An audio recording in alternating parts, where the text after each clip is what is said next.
Alright, here's a quick little review of a JVC XL-MC100 compact disc automatic changer player.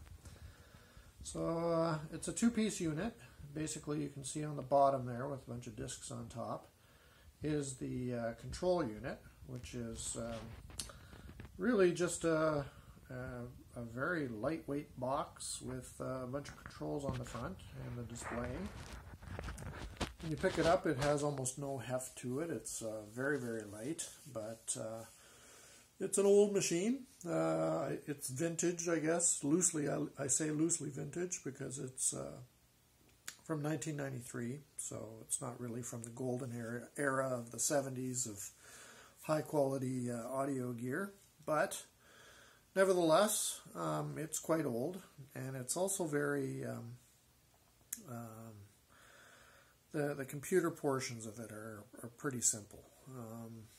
It's not as good of a disc player as I thought it would be. You can see that it has a separate, I guess, drive unit, which has the actual guts of the player in, and that's the changer unit, I guess they call it, automatic changer unit. Has 100 trays in it, which are they just pull out here, and you load it up with as many discs as it'll hold, which is 100 discs. I'm very disappointed in it. It's great that I don't have to, I can preload up 100 discs at a time. It's great that, you know, I can jump songs and jump discs and all that sort of stuff, but when it comes to play and forget, it's not a very good system at all. For one thing, when a CD, you select a CD, say you pick CD number 32 or whatever, it goes up, selects it, drops it down, puts it into the playing tray at the very bottom of the unit. Down here is where the actual player unit is, because you see this little light system here. It actually goes up, draws out a disc out through the back, and then goes down and then loads it into the playing tray. So there's quite a bit of pause time when it switches discs, especially when the discs are far up on the top of the trays. When it's closer down here, it actually responds much quicker. So what happens is you play the disc, and there is a random feature, but it'll only play randomly on one disc. It won't actually go from, randomly play throughout all of the discs. I guess that would just be too much wear and tear on the mechanics, because it is quite a mechanical system. And so far I haven't been able to figure out how to actually get it to play even linearly. Like after it plays disc 1, it won't automatically start playing, go up and get disc 2 and then start playing that. It basically just stops. So anyway you look at it, you have to, like on the old single CD players, you have to actually conscientiously push play or select a disc number and then go to the next disc that you want to listen to, which of course means that you have to have a good catalog of where your discs lie and which numbers which number tray your disc is in. There is a nice handheld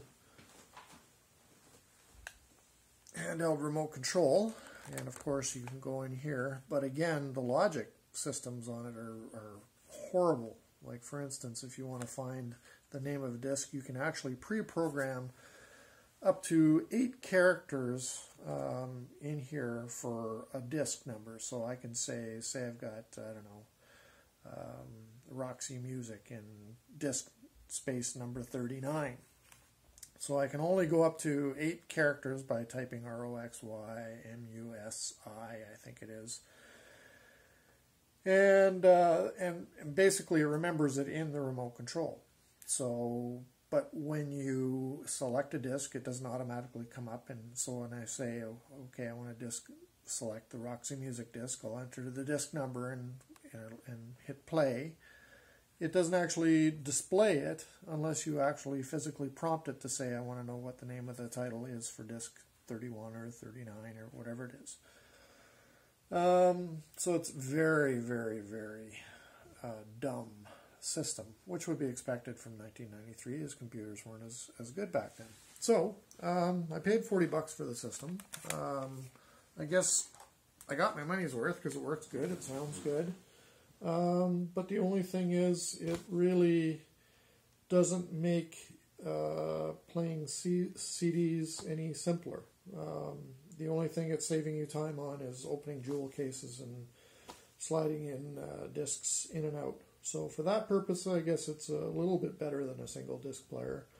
But as far as being, having dinner, company over, putting on 100 discs and just letting it randomly play, won't do that, which to me is a huge disappointment. So depending on what you're looking for, this might be for you, or it might not be. I'll use it for a while. It's down in my rec room right now. I won't actually put it up in my main system at all.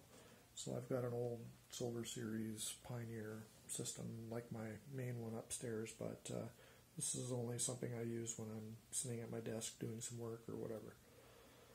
So there you have it, a review on the JVC XL-MC100, an old device, probably best left for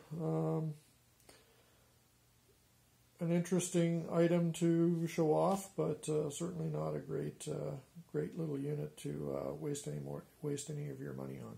Thank you.